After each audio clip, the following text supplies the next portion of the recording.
Tere! Meil küll meditsiini teekaart jäi tegemata ja sellepärast ma ei ole väga kindel, et siin Donald Trumpi ja muud ennustused siin võivad täituda, aga ei taha ebasõnasi kindlasti ümber lükata, aga tänapäeva väga kiiresti muutuvas maailmas on kõik võimalik, nii et mine tea.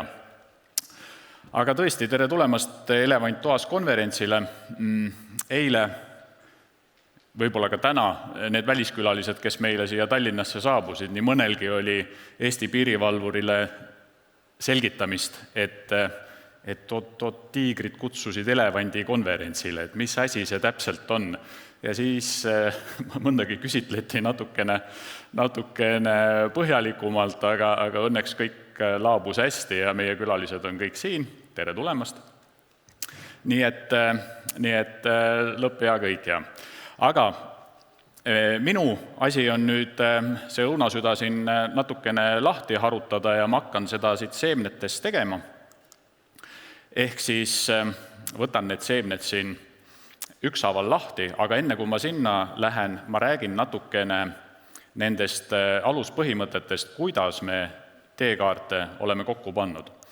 Ja ma võin teile kinnitada, et kristallkuuli me ei kasutanud, kui me teekaarte tegime, küll aga kasutasime hästi palju teadlaste abi, kasutasime loomulikult ettevõtjate abi, kasutasime ka seda potentsiaali, mis meil ministeeriumites on, ehk tublide ametnike abi.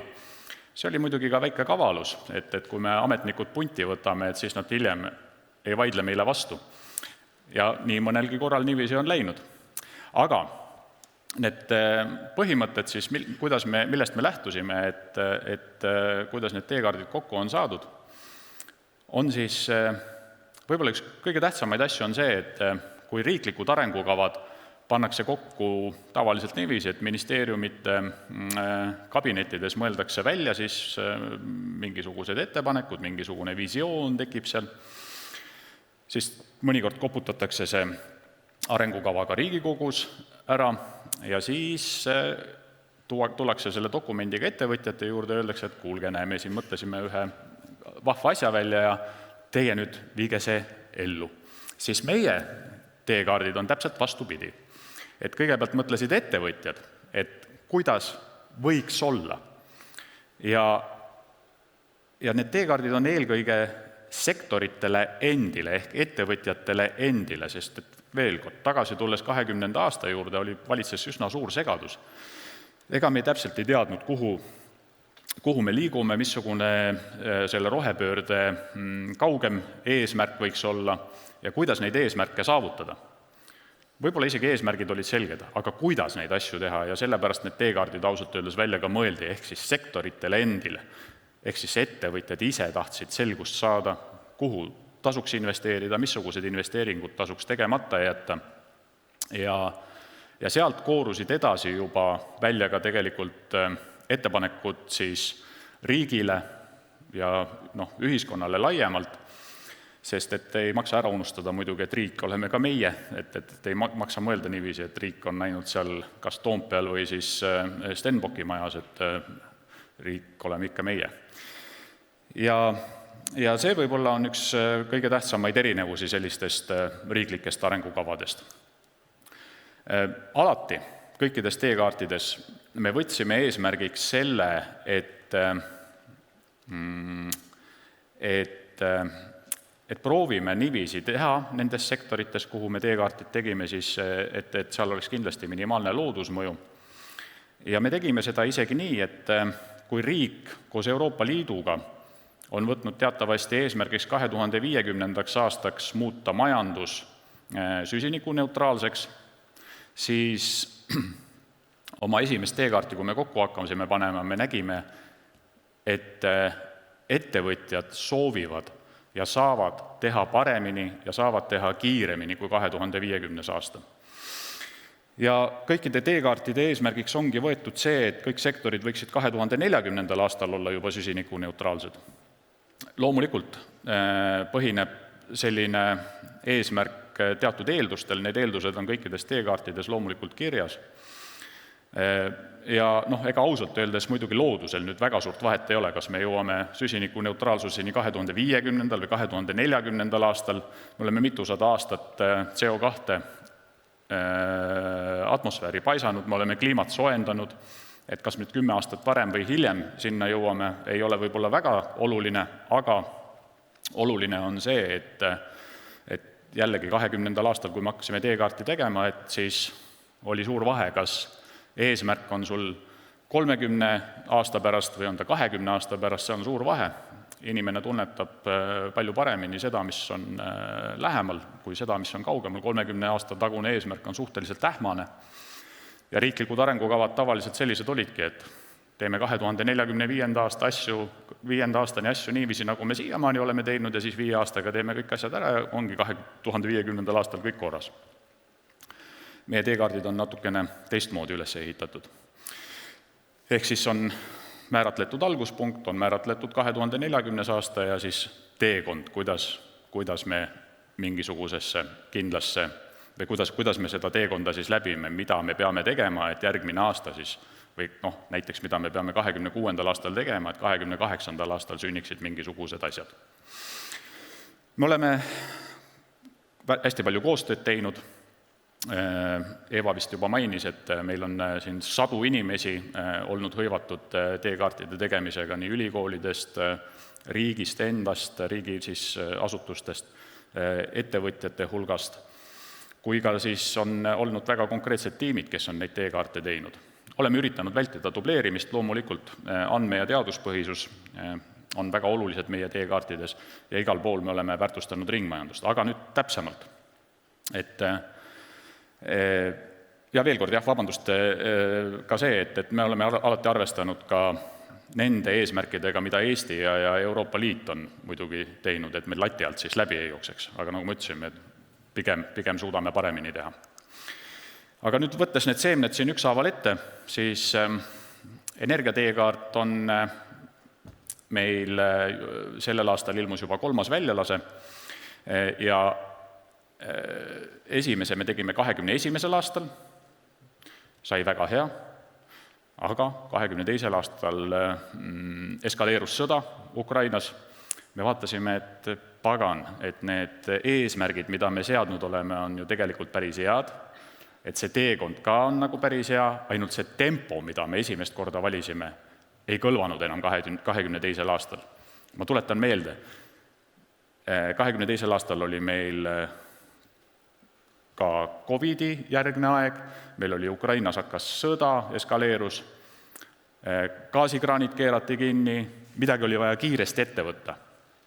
Ja me eesmärgid küll jätsime selles järgmises teises väljalaskes jätsime suhteliselt samaks, nagu nad esimeses olid, aga tempot selgelt kiirendasime. Ja osad siis eesmärgid, mida me seal seadsime, realiseerusid ka hästi kiiresti. Ja sellel aastal siis me jällegi täiendasime seda, sest energeetika on hästi dünaamiline, areneb, ma ei saa öelda, et ta reaalses elus väga kiiresti areneks meil, aga vähemalt paberi peal on ta arenenud, mingisugused uued eesmärgid on tulnud ja nüüd sellel aastal siis tuli uus energiateekaart välja ja me nendes energiateekaartides oleme alati vaadanud siis põhiliselt elektroenergeetikat, soojust, oleme vaadanud transpordikütuseid ja paradoksaalsel kombel, te võite ise lugeda, on energiateekaardi üks resümeedes see, et meil elektritarbimine ilmselt suureneb, ta natukene vähenes meil siin eelmisel aastal, aga ta suureneb 2040. aastaks päris märkimisväärselt, aga kogu energiatarbimine meil siiski kukub. Kuidas? Soovitan lugeda energiateekaardist. Ehituse teekaart oli meil järgmine, mille me saime valmis 23. aastal ja seal me võtsime vaatluse alla kogu spektri siis, alates maavarade kaevandamisest kuni ehitamiseni endani ja sealt edasi veel ka utiliseerimiseni, ehitise utiliseerimiseni. Ja kõik need teemad, mis on teie ees siin laiali laotatud, olid seal vaatluse all ja enamgi veel, aga ehituse teekaardi oleks võinud tegelikult üsna lihtsasti ka ehitiste teekaardiks võinud nimetada, sellepärast et ehitus kui selline ei ole väga suure süsiniku jalajäljega. Küll aga on ehitiste kasutamine suure süsiniku jalajäljega. Ja see ei ole võib-olla muidugi üllatav iseenesest, et see nii on, aga leidsime ka seda, et ehitamisest palju kasulikum oleks vanu maju renoveerida. Ja ka energiateekaardi eesmärgid energia tarbimise vähendamise osas ei realiseeru, kui me ei renoveeri oma maju. Aastaks 2040 on meil vaja renoveerida TTÜ teadlaste järgi umbes 50 miljonit ruutmeetrit hooneid, siis meie teekaardi eesmärgid on võimalik täita ka väiksema renoveerimismahuga, sest olles realist, siis 2040. aastaks me 50 miljonit ära ei renoveeri. Küll aga peaksime vähemalt poole sellest proovima teha. Transporditeekaart sai valmis 2024. aastal ja seal võeti vaatluse alla kogu spekter transpordiliike, alates maanteetranspordist, lõpetades lennundusega, sinna vahele raudtee ja meretransport ja loomulikult kütused ehk kõik, kuhu need kütused kaovad siit Eestist. Ja siin on võib-olla üks selline natukene isegi alarmeeriv fakt tuli välja, keegi ju ei mõtle sellele igapäevaselt, et kui me transpordisektoris emiteerime aastas umbes 2,4 miljonit tonni CO2, siis 2,3 miljonit sellest, 90% emiteerivad sõiduautod ehk meie teiega, kes igapäevaselt kasutavad oma sõiduautosid. Kõik kaubaveod, muud raudteetranspordid, lennundus ei jõua ligi lähedale ka nendele emissioonidele, mida tavalised inimesed oma tavaliste sõiduautodega emiteerivad igapäevaselt. Maakasutuse teekaart oli väga raske kokku panna. Teema oli väga sensitiivne. Me vaatasime seal metsamaad, kes natukene ajakirjandust on lugenud, teab ju väga hästi, et ei ole möödunud siin päevagi võib-olla, kus metsast juttu ei oleks. Võtsime maatluse alla põllumaad, aga vaatasime ka tehismaastikke, kaevandusi, karjääre ja ka siseveekogusi. Ja seal oli samamoodi eesmärk seatud, et 2040. aastaks prooviks olla süsinikuneutraalne ja enamgi veel, kõikides sektorites me tegelikult sinna 2040. aastal süsinikuneutraalsuseni tegelikult ei jõudnud, vähemalt oma Exceli tabelites. Ja maakasutusele oli siis seatud ka lootus, et see, mis mujal jääb tegemata, et võib-olla siis maakasutuses me suudame rohkem siduda. Ja see lootus ei ole tegelikult mitte kuhugi kadunud, et meil on üle 50% Eesti maismaa pinnast on metsaga kaetud. See on tohutu CO2 hoidla tehnilises mõttes. Loomulikult metsainimesed ja loodusteadlased tulevad selle jutu peale mulle kallale, aga tehnilises mõttes suur CO2 hoidla. Ja on ta olnud selline natukene polariseeriv teema Eesti ühiskonnas. Aga maakasutuse teekaardi võib olla selline minu jaoks kõige toredam fakt on see, et maakasutuse teekaardi seltskond, kes seda kokku pani, neid inimesi oli kohati päris palju, me siiani ütleme üksteisele tere, saame üksteisega päris hästi läbi ja mulle tundub, et need eesmärgid ja see teekaart lõppude lõpuks on ikkagi tulnud päris hea. Kõik meie teekaardid on sellised dünaamilised dokumendid ja tegelikult ka see maakasutuse teekaart, et kui meil elu ümber muutub ümberringi, et siis me muudame oma teekaarte ka ja maakasutuse teekaardiga võib-olla me peame ka üht koma teist siin lähiajal muutma hakkama. Meie tööstuse ja ringmajanduse teekaart ei ole veel valmis, aga töötame selle nimel. Ja siin me oleme vaatluse alla võtnud päris laia spektri tööstusteemasid, alates tööstussümbioosist, konkurentsivõimelisest ringmajandusest, aga ka tootmisprotsessid, arendused, digiteemad, ka energeetika, muutuste juhtimine. Ja teemasid on siin palju.